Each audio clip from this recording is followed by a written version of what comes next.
মা, ওঠো, নাও হাত ধরো। ঈশ্বরের নিষ্ঠুর পরিহাসে এই রূপনগরের অধঃপতন আমি মেনে নিলেও রাজপ্রাসাদ থেকে তোমাকে যারা আজকে পথের ধুলা এনে নামিয়েছে আমি তাদের কোনোদিন ক্ষমা করব না মা, মৃত্যুর শেষ দিন পর্যন্ত নয়। ওঠো মা, ওঠো।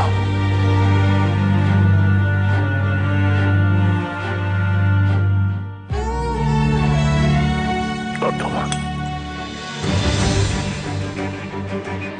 ওই দেখ, দেবরথের রাজবৈদ্যরা সাহস দেখেছিস? বেটা রাজা সেনাপতির সন্তান জন্মের সময় উপস্থিত ছিল বলে রানী মোহিনী ওর একটা হাত কেটে নগরের এক প্রান্তে নির্বাসন করে দিয়েছিল, তাও বেটা শিক্ষা হয়নি। চল তো দেখি কোন সাহসে রানীমার নির্দেশ অমান্য করছে। চল চল। বাবা, এরপর আমার জন্য আপনার চরম হয়রানি হবে। মোহিনীর সেনারা যদি একবার দেখতে পায় তাহলে আপনার উপর খুব অত্যাচার করবে ওরা। মা, বয়স এখন মৃত্যুর দরজায় গিয়ে দাঁড়িয়েছে। জীবনে তো একে একে অনেক কিছু আমি হারিয়েছি, আর মৃত্যুর ভয় পাই না আমি। চলো।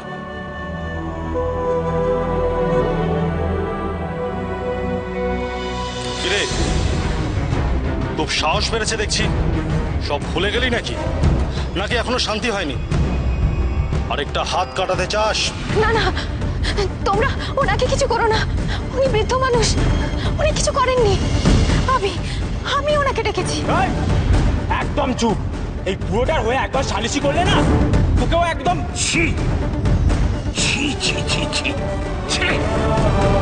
তোদের বিবেক বলে কিছু নেই? তোদের দেখলে আমার ঘৃণা হয়, আমার করুণা হয়। অসহায় মেয়েকে কোথায় তোরা সাহায্যের হাত বাড়িয়ে দিবি তা নয়, তোরা তার উপর অত্যাচার করছিস। তোরা পাপী, শয়তান, তোরা পাপী পাপী। আর একটা কথা বললে না, তো দুটো চোখে আঙুল ঢুকিয়ে চোখ দুটো অন্ধ করে দেবো। আমি রাজবৈদ্য উমাপতি বলছি। মানুষের সেবা করা, আর্থের পাশে থাকা আমার কর্তব্য। তোদের ওই মোহিনীকে গিয়ে কথাটা বলে দিস, আমার নাম করে আমি বলেছি।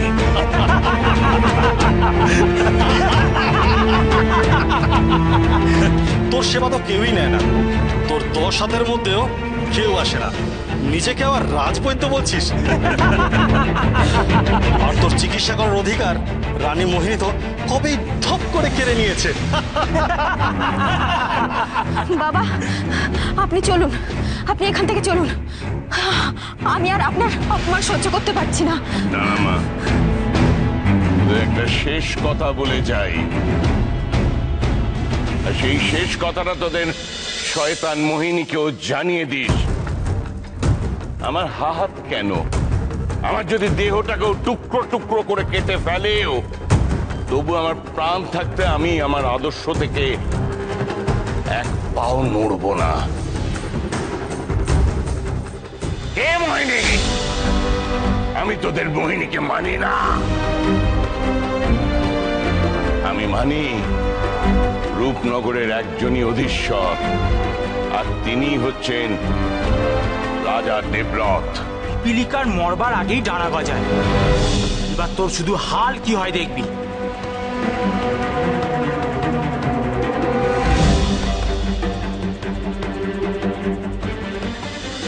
রূপনগরে প্রতিবাদ করার মতো লোক এখনো আছে? শুনছেন?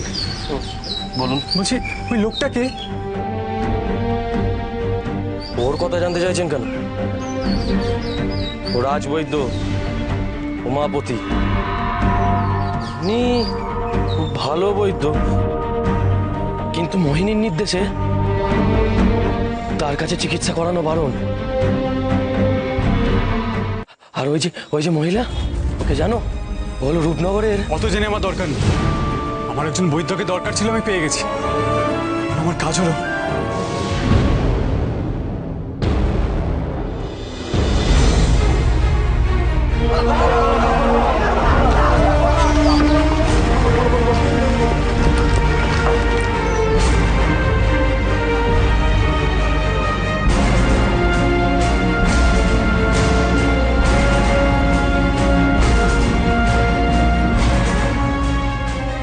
আকাশে ওটা কি? জানি না, তবে যাই হোক, ওকে দেখে সবাই এখানে ভয় পায়। মোহিনী কোনো আকাশে ওটা কারা গো? ওরা ওরা হলো উড়ন্ত পাহারাদার। আচ্ছা, ওদের দেখে সবাই পালিয়ে যাচ্ছে কেন? ওরা মোহিনীর নতুন নজরদার।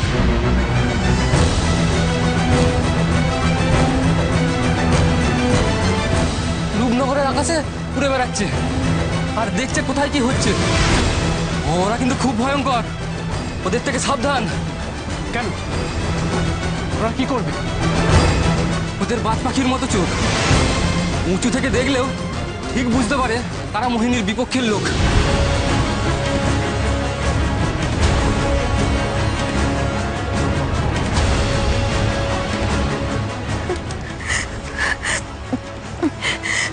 এবার কি হবে অগ্নি?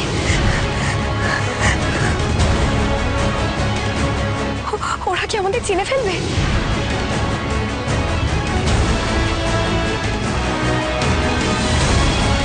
আমরা কি ধরা পড়ে যাব?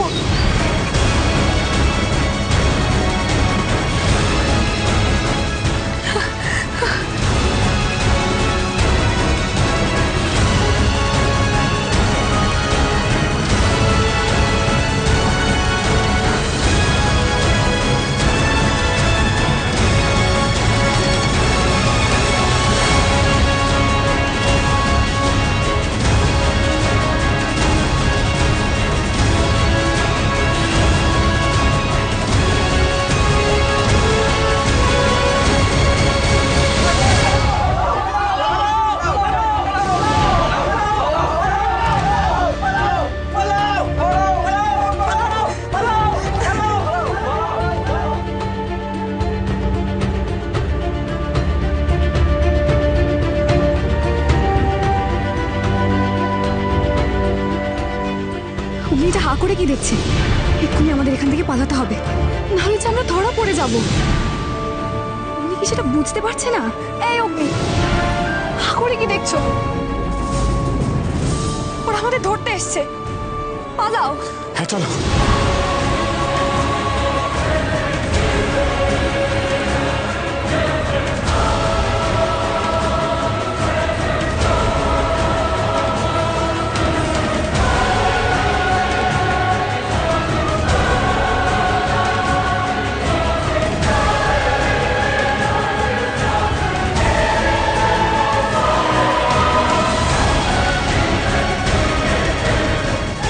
এটাই সুযোগ, ওদের নজর এড়িয়ে কোথাও দূরে পালিয়ে যেতে হবে। ঠিক বলেছো ভূমি, এখানে থাকাটা নিরাপদ না। আমাদের এখন পালিয়ে যাওয়া উচিত।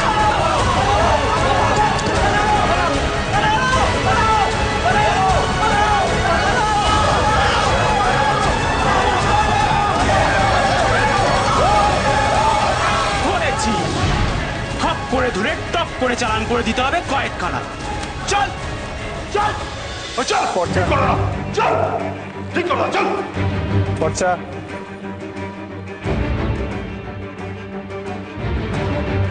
যাও।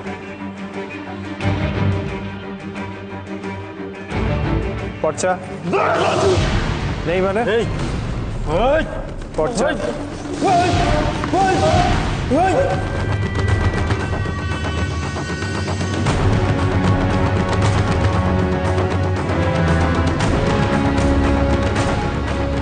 যার কাছে মহারানীর শিলমোহর লাগানো পর্চা নেই, তার কপালে দুঃখ আছে, কঠিন শাস্তি অপেক্ষা করা আছে তার জন্য।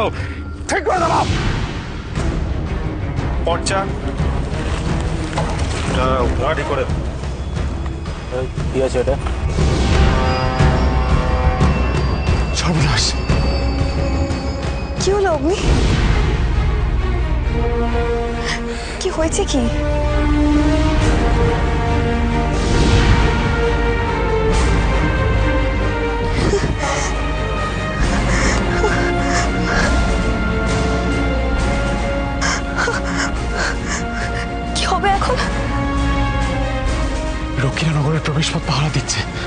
অনেক মানুষজন, ওদিকে গেলে ধরা পড়ে যাব।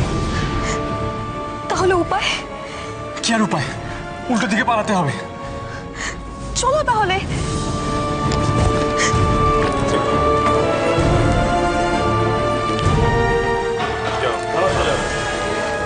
দেখি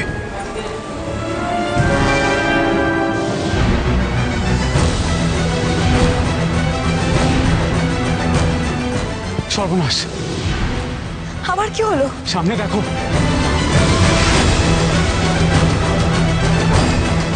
এবার এবার কি হবে? দুদিকেই তো পথ আটকে দিয়েছে, এখন কোন পথ দিয়ে যাবো আমরা? সামনের উড়ন্ত পাহারাদারগুলো আরো ভয়ানক। তুমি বরং ওদিকটাই চলো, রক্ষীদের চোখে ধুলো দিয়ে পালাতে হবে। ঠিক আছে। সোজা দাঁড়া, পর্চা বার কর।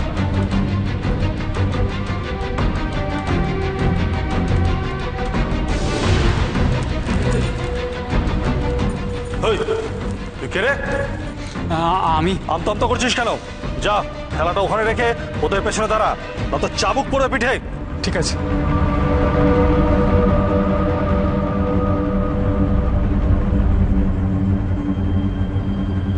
এই পর্চা বার কর, পর্চা বার কর, রাখ করে দাঁড়া।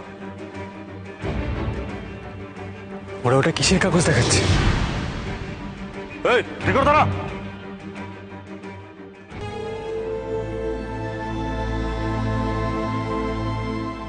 কেঁদো না মা, কেঁদো না।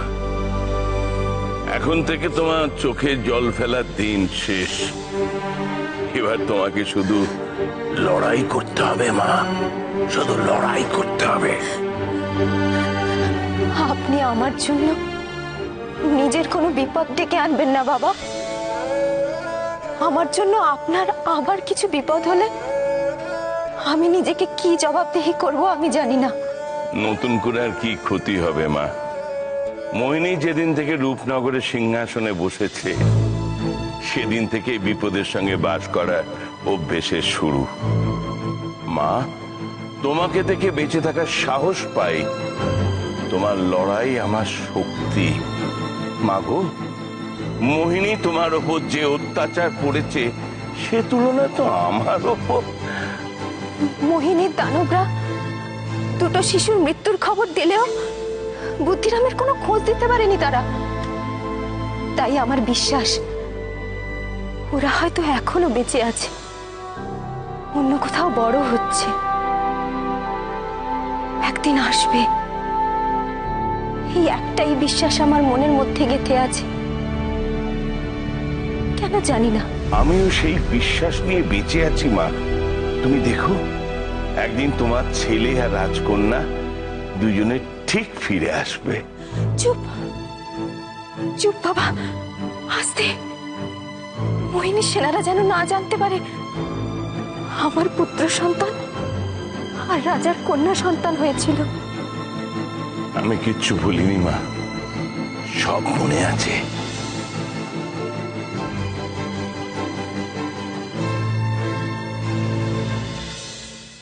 সেদিন রাজকন্যা সুরক্ষার জন্য তোর কত বড় আত্মত্যাগ। সেদিন সদ্যজাত রাজকুমারী সুরক্ষার জন্য তার গলা থেকে রাজকীয় হার খুলে নিয়ে তুমি সেটা পরিয়ে দিলে তোমার নিজের ছেলের গলায়। যদি মোহিনী সেনারা বাচ্চা সহ সেদিন ওই বুদ্ধিরামকে ধরেও ফেলে, তাহলে যেন রাজপুত্র ভেবে তোমার ছেলের ক্ষতি করে। একজন মা হিসেবে এত বড় আত্মত্যাগ, মা, অকল্পনীয়, অকল্পনীয়। জানেন বাবা, আমার মধ্যে কে যেন বারবার বলে আসবে, সে আসবে, আসবেই এই অন্যায় অত্যাচারের প্রতিশোধ নিতে। ওরা বেঁচে ফিরবেই। আর শুধু সেই কারণে আমি আজ পর্যন্ত একটা মিথ্যেকে লালন করে চলেছি। আজও সবাই জানে পুত্র সন্তানটি রাজা আর কন্যা সন্তান আমার। মা, তুমি যদি আমাদের বয়সে ছোট না হতে, তোমার পায়ে মাথা দিয়ে আমি ধন্য হতাম। তোমার সংস্পর্শে এসে আজ নিজেকে বড় ভাগ্যবান বলে মনে হচ্ছে। তোমার এই অসাধারণ ত্যাগের কথা, তোমার এই আত্মত্যাগের কথা একদিন রূপনগরের আকাশে বাতাসে প্রতিধ্বনিত হবে মা। আমার তো আর কিছু চাওয়ার সাধ্য নেই। আমি তো শুধু সন্তানের মুখ থেকে মা ডাকটা শুনতে চাই। তাই হয়তো এত কষ্ট, এত যন্ত্রণা নিয়ে এখনো প্রাণটা আটকে আছে। একটাই বিশ্বাস, একটাই অপেক্ষা।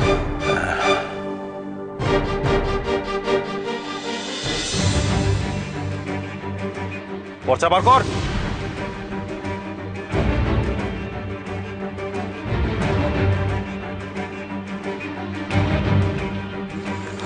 আমার আর রাজা হওয়ার না।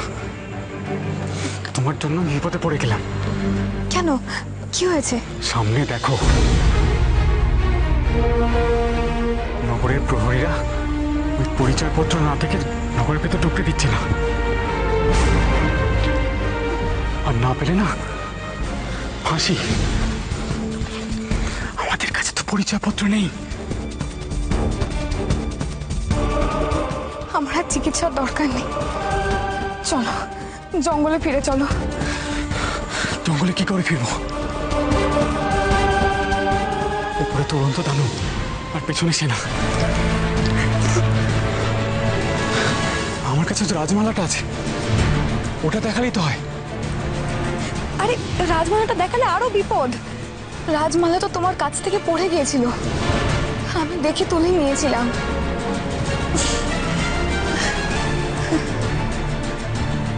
মালা তো আমার কাছে, ও দেখাবে কি করে?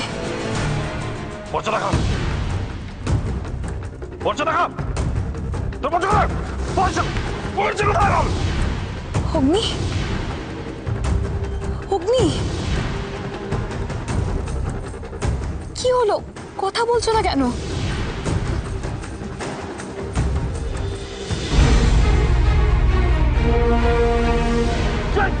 তোর পর্চা কোথায়?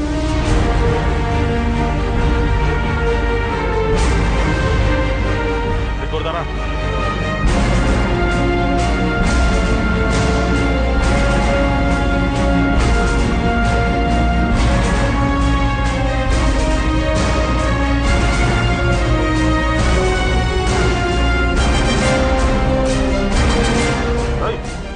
কোথায় যাচ্ছিস রে? জঙ্গল থেকে। জঙ্গলে কেন গিয়েছিলি? কাঠের আশায়। তোর পরিচয়পত্র দেখা।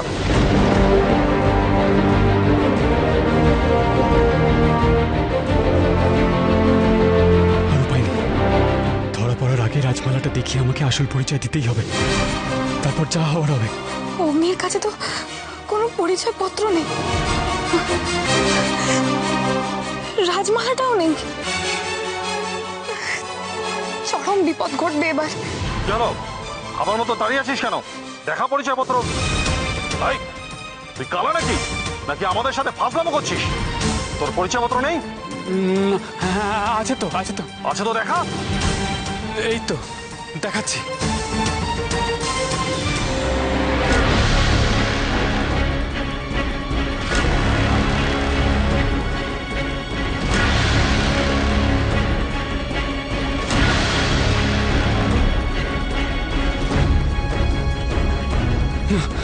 এখানে তো রাজমালাটা নেই। কোথায় কোথায় গেল? পোশাক বদলের সময় কি এখানেই রেখেছিলাম? কই দেখা পরিচয়পত্র।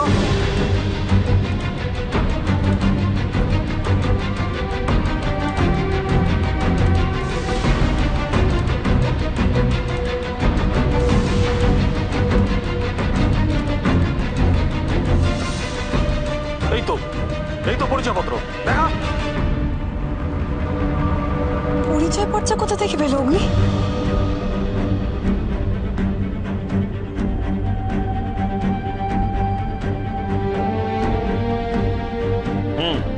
ঠিকই তো, পর্চা যখন আছে তো এতক্ষণ দেরি করলি কেন? এই পর্চা তো আমার নয়। কোথা থেকে এলো এটা? মনে হয় যার পোশাক চুরি করেছিলাম সেখানেই রয়ে গেছিল। যাক বাবা, এই যাত্রা বেঁচে গেলাম।